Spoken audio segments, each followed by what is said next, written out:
శ్రీ విశ్వ విజ్ఞాన విద్య ఆధ్యాత్మిక పీఠ సభా సభ్యులకు సభ్యతలకు అతిథులకు గ్రామస్తులకు పత్రికా పాత్రికేయులకు నా హృదయపూర్వక మనస్సువాంజలి. ఈరోజు పవిత్రమైనటువంటి కార్తీక మాసం. ఈ కార్తీక మాసం యొక్క విశిష్టత మన సూర్యపతి గారు తెలియజేశారు.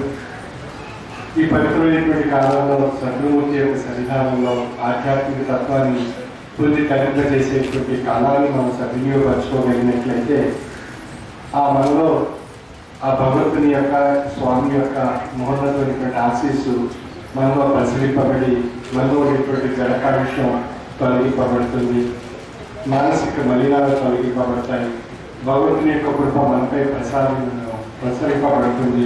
తద్వారా మన యొక్క జీవన శైలి సుఖవంతం కావడానికి అవకాశం ఉంది. అయితే ఈ కార్తీక మాసంలో స్నానము, దీపము, ధూపము, నైవేద్యము, దానము, ఈ 5 విషయాలు మనం నిత్య దైనందిన జీవన విధానంలో కార్తీక మాసంలో ఆచరించగలిగినట్లయితే మనం భగవత్ కృపకు పాత్రలు కావడానికి అవకాశం ఏర్పడుతుంది. స్నానం అన్నప్పుడు ఈ కార్తీక మాసంలో చల్లని నీళ్లతో శరీరాన్ని శుభ్రపరచుకొని దేహారోగ్యాన్ని సంరక్షించుకుని ఇక మానసిక మలినాన్ని తొలగించుకోవడానికి మనం భగవంతుని యొక్క పూజా గదిలో దీపం వెలిగించి ఆ దీపం ద్వారా అక్కడ ఉన్నటువంటి చీకటి హరించబడుతుంది. ఆ విధంగా మనలో ఉన్నటువంటి అజ్ఞానం ఉన్నటువంటి చీకటిని తొలగించుకొని జ్ఞాన జ్యోతిని ప్రకాశింపజేసేటువంటి ఆధ్యాత్మిక జ్ఞాన తత్వం వైపు కొంత సమయం దృష్టి సాధించినట్లయితే ఆధ్యాత్మిక తాత్విక జ్ఞాన జ్యోతి మనలో ప్రకాశింపబడుతుంది. ఇక ధూపము, అగరత్తులు వెలిగిస్తున్నాం, దాని ద్వారా సువాసన వస్తుంది. అదేవిధంగా మనలో ఉండేటువంటి ఆధ్యాత్మిక పరిణామమైనటువంటి శక్తి మన యొక్క మానసిక మాలిన్యాలను తొలగించి మనలో ఒక చక్కని సువాసనను కలిగిస్తుంది. ఆ విధంగా ధూపము యొక్క విశిష్టత. ఇక 3వది నైవేద్యము. మనం తయారు చేసినటువంటి ఆ పదార్థాన్ని భగవంతుని యొక్క సన్నిధానంలో సమర్పించినట్లయితే ఆ యొక్క భగవత్ స్వరూపమైనటువంటి శక్తి ఆ నైవేద్యంలో ప్రసరింపబడి మనం ఆ ప్రసాదాన్ని ఆరగించినట్లయితే ఆ ప్రసాదంలో ఆ భగవత్ స్వరూపమైనటువంటి ఆశీస్ రూపంలో ఉన్నటువంటి శక్తి లభ్యం కావడం చేత మనకి ఉన్నటువంటి ఆ శరీరంలో ఉన్నటువంటి అనారోగ్యాలన్నీ తొలగింపబడి చక్కని ఆరోగ్యం ఏర్పడుతుంది. ఇక చివర మనం దానము, మన యొక్క భగవంతుడు మనకు ప్రసాదించినటువంటి వాటిలో కొద్దిపాటి ధనాన్ని మన యొక్క దాతృత్వ ధార్మిక కార్యక్రమాలకు వెచ్చించినట్లయితే ఆ యొక్క సంపద మనకు వృద్ధి చెందుతుంది. కాబట్టి మన సంపద వృద్ధి చెందాలి అన్నట్లయితే దాన దాతృత్వ కార్యక్రమాల ఎందు దృష్టి సారించడం కానీ సామాజిక సేవా కార్యక్రమాల్లో భాగస్వామ్యం కావడం కానీ జరగాలి. మన స్వామి మనకు చక్కని సందేశాన్ని ఇచ్చారు. నా మొక్క నా శ్వాస అనేటువంటి కార్యక్రమాన్ని చేపట్టారు. గత వైశాఖ మాసంలోనూ గత కార్తీక మాసంలో వచ్చినప్పుడు కూడా స్వామి మనకి మొక్కల గురించి తెలియజేశారు. మరి స్వామి మనకు ఆజ్ఞాపించినటువంటి నా మొక్క నా శ్వాస అనేటువంటి కార్యక్రమంలో మనం భాగస్వామ్యమై ప్రతి ఒక్కరూ ఈ గ్రామంలో ఉన్నటువంటి ప్రతి ఒక్కరూ ఒక్కొక్క మొక్కలు నాటినట్లయితే మన గ్రామం అంతా కూడా ఉద్యానవనం కింద మారుతుంది. చల్లని ఆకుపచ్చని హరితవనం కింద తీర్చిదిద్దుకునేటువంటి అవకాశం కలుగుతుంది. మరి అందరూ చేయాలి పని. ఇక్కడికి వచ్చాం, స్వామి దగ్గర ఉపన్యాసం విన్నాం, దర్శనం చేసుకున్నాం, ఆయన యొక్క ఆశీర్వాదం పొందాం, ఇంకా వెళ్ళిపోతాం. ఈ ప్రాంగణం దాటిన తర్వాత మన మాటలు మనవే తప్ప స్వామి మాట ఒక్కటి కూడా మనం ఆచరించము, మనం చెవిన కట్టాము. స్వామి మనకి అనేక మాటలు చెప్పారు. ఇక్కడ అక్షరజ్యోతి కార్యక్రమం నిర్వహించి అనేక మందిని అక్షరాస్యం చేశారు. అదేవిధంగా మరి మొక్కలు నాటేటువంటి కార్యక్రమం గురించి కూడా గత 2 సంవత్సరాలుగా మనకు తెలియజేస్తున్నారు. మరి ఈ కార్తీక మాసం మొక్కలు చక్కగా పెరిగేటువంటి అవకాశం, నాటిన మొక్క చావకుండా 6 నెలల పాటు మనం జాగ్రత్త తీసుకున్నట్లయితే ఆ ఫలాన్నిచ్చేటువంటి మొక్కలు మనం తీసుకున్నట్లయితే ఆ ఫలాలు మనము తినచ్చు, మరి ఇరుగు పొరుగు వారు తినచ్చు. అది స్వామి ఫలాలు. కాబట్టి దాంట్లో నైవేద్యం కింద మనం భావించవచ్చు ఆ ఫలాన్ని. ఆ ఫలాన్ని రోజు తినడం వల్ల మనం తింటూ మన తోటి వారికి ఇవ్వగలిగినట్లయితే ఆ విధంగా సామాజిక సేవ, ఆధ్యాత్మిక సేవ రెండూ కూడా ఒకదానిలోనే ఆ మొక్క ద్వారా మనం చేసేటువంటి అవకాశం ఏర్పడుతుంది. ఆ విధంగా ప్రతి ఒక్కరూ స్వామి యొక్క ఆజ్ఞను మనం భావించి మన ఇళ్ళకు వెళ్ళిన తర్వాత ఈ రోజు నుండే ఒక్క మొక్కలు, మామిడి మొక్క కానీ, నేరేడు మొక్క కానీ, మనం తోసినటువంటి ఫలాలు ఇచ్చేటువంటి మొక్కలు కానీ, లేదా పుష్పాలు ఇచ్చేటువంటి మొక్కలు కానీ మనం వేసుకున్నట్లయితే స్వామి యొక్క ఆజ్ఞ ఆచరించడం ద్వారా స్వామి యొక్క ఆశీస్సు లభ్యం కాబడుతుంది. స్వామి యొక్క ఆశీస్సు పొందగలుగుతాం. అంటే స్వామి మాట వింటే స్వామి మన దగ్గర ఉంటారు. స్వామి మాట పెడచెవిలో పెట్టినట్లయితే స్వామికి మన దూరం కాబడతాం. కాబట్టి స్వామి మన దగ్గర ఉండాలా, దూరంగా ఉండాలా? స్వామి చెప్పండి. దగ్గరగా ఉండాలి. మనకి మన దగ్గరగా ఉంటే ఏమవుతుంది? స్వామి యొక్క ఆశీస్సు ఉంటుంది. దూరంగా ఉంటే స్వామి యొక్క ఆశీస్సులు మనకు లక్ష్యం కావు. కాబట్టి స్వామి దగ్గరగా ఉంటే మనం ఏం చేయాలి? మొక్కలు నాటాలి. స్వామి ఏం చేశారు? సూక్ష్మంగా మనం చేయవలసిన పనే. దీనికి పెద్ద ఖర్చు ఉండదు, పెద్ద కష్టం ఉండదు. ఆ స్వామి ఆ మొక్కలో ఉన్నాను, నన్ను ఆ మొక్కలో చూడండి అని చెప్పి స్వామి చెప్తున్నారు. కాబట్టి మనం ఆ పని చేస్తే, స్వామి చెప్పిన పని చేస్తే మన పనులన్నీ పూర్తవుతాయి. అవుతాయా లేదా? మరి మీరు చేస్తున్నారు అలాగా? మరి ఆరాధన మాస్టర్ చెప్పారు ఇందాక, చాలా తక్కువ మంది వస్తున్నారని చెప్పి. మరి ఆరాధన ఎవరి గురించి? మన గురించి. ఇందువల్ల స్వామి ఎక్కడ మనకి ఆరాధనలో ఆశీస్సు ప్రసాదిస్తారు. ఆ ఆశీస్సును మనం పొందినట్లయితే మన కష్టాలు, సమస్యలు, బాధలు, తాపత్రయాలు ఇవన్నీ తొలగిపోతాయి. మన గురించి మనం ఆరాధన ఏర్పాటు చేసుకున్నాం స్వామి యొక్క ఆశీస్సులు పొందడానికి. మరి అలా ఆరాధన ఏర్పాటు చేసుకుని కూడా మనం రాకపోతే స్వామి ఆశీస్సులు మనం పొందలేము. మన కష్టాలు వచ్చేస్తుంటాయి, బాధలు వచ్చేస్తుంటాయి. స్వామి రక్షించండి. మరి మన ఒంటు పని మనం చెయ్యాలి. చేస్తేనే కదా స్వామి మనకి ఆశీస్సిస్తారు. మనం ఏది చేయకుండా స్వామి నాకు ఆశీస్సులు అన్నీ సమకూర్చేటట్టే ఏ భగవంతుడు ఇస్తాడు చెప్పండి? ఇస్తారా? ఏ భగవంతుడైనా ఎవరు ఇవ్వరు. ఎక్కడికి వెళ్ళినా కూడా సాక్ష్యం కాదు. మరి వీరంతా స్వామి యొక్క ఆశీస్సులు పొందడానికి, స్వామి యొక్క ఆజ్ఞను ఆచరించడానికి ప్రయత్నం చేయాలి. అప్పుడే స్వామి మన దగ్గర ఎప్పుడూ మన దగ్గర ఉంటారు, మనకు చక్కని రక్షణ కల్పిస్తారు. కాబట్టి మనం ఆ విషయాన్ని ఆచరించాలి. మరి పవిత్రమైనటువంటి కార్తీక మాసంలో స్వామి సన్నిధానానికి వచ్చాము, దర్శించుకున్నాం. ఆయన ఆజ్ఞాపించినటువంటి నా మొక్క నా శ్వాస. ఇందువల్ల అంటారు నా మొక్క నా శ్వాస అని. మనం శ్వాస లేకపోతే ఎలా అవుతుంది? శరీరం మనం చనిపోతాం, లేదా శరీరం అంతరించిపోతుంది, శరీరం పడిపోతుంది. ఇది శ్వాస. మనం తెలియకుండానే పీలుస్తున్నాం, తెలియకుండానే గాలి ఊరుకుంటున్నాం. మరి ఆ శ్వాసను ఆగిపోతే పరిస్థితి చాలేదు, ఇంకా మార్గం. కాబట్టి ఆ శ్వాసలో ఏముంది? ప్రాణవాయువు ఉంది. ఆ ప్రాణవాయువు ఎక్కడి నుంచి వస్తుంది? అది మొక్కల నుండి లభిస్తుంది.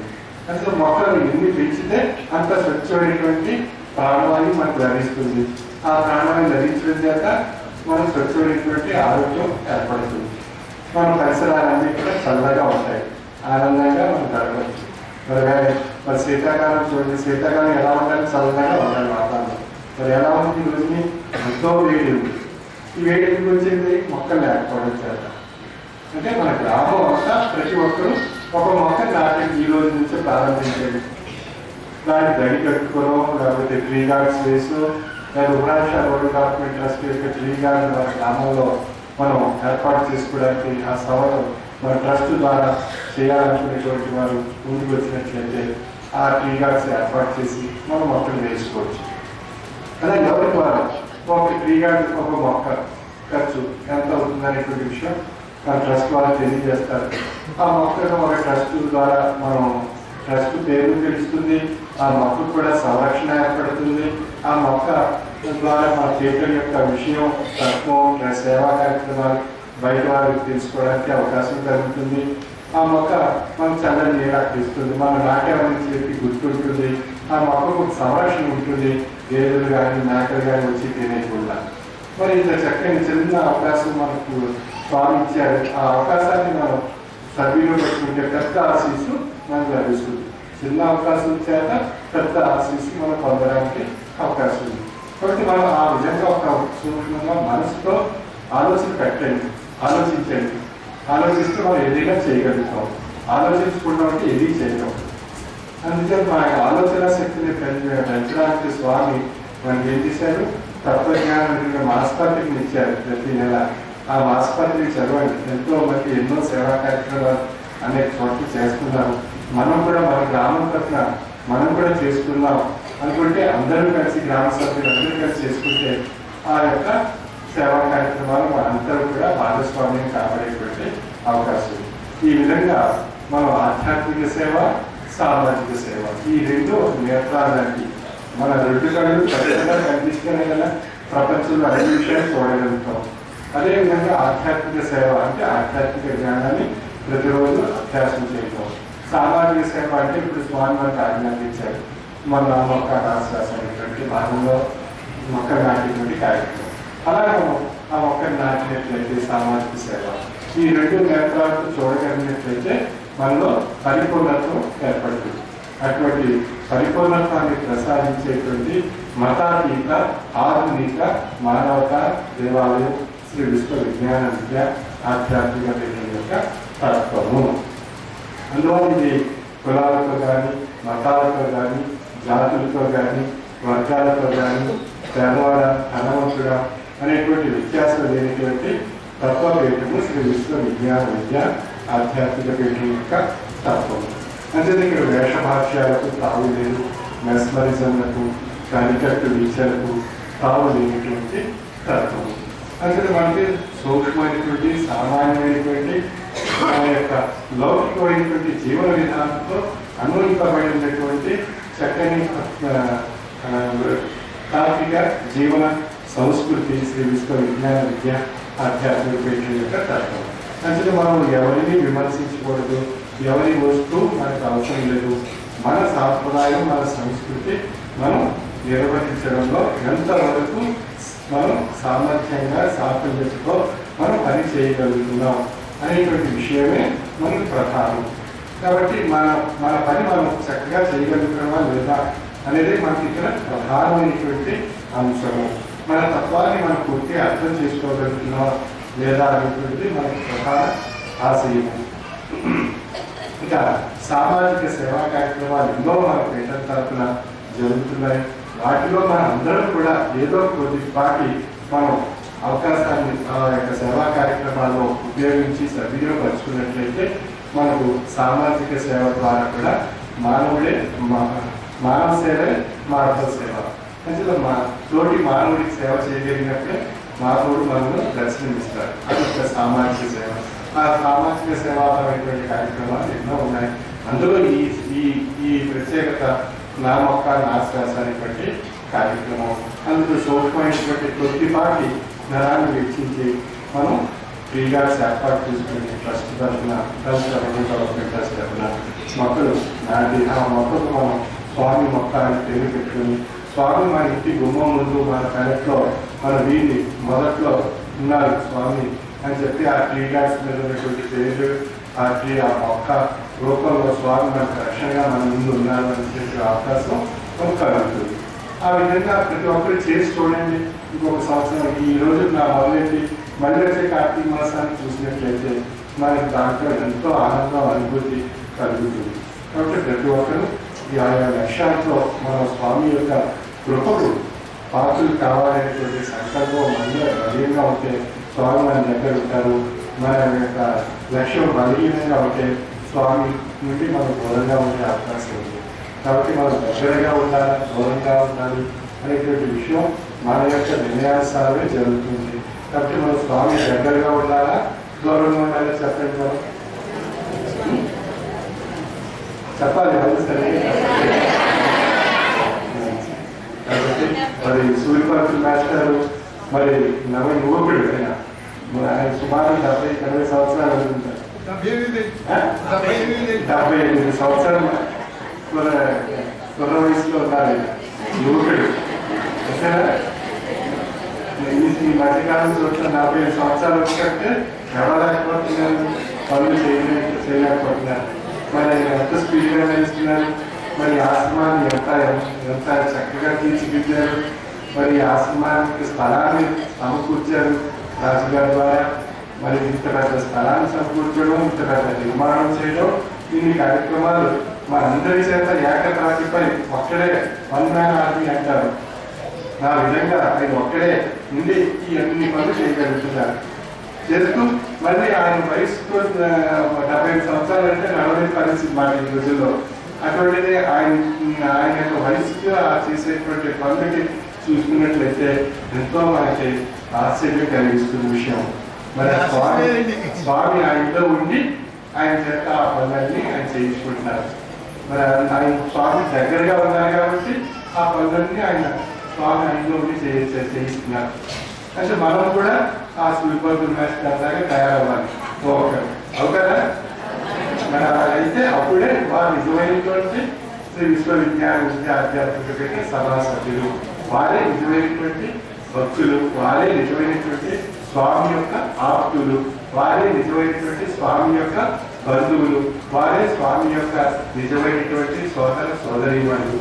మరి అలా అటువంటి పరిణామాన్ని ప్రతి ఒక్కరూ పొంది స్వామి యొక్క కృపకు పాత్రలు కావాల్సిందిగా నా యొక్క మనవి. సర్వే జనా సుఖినో భవంతు.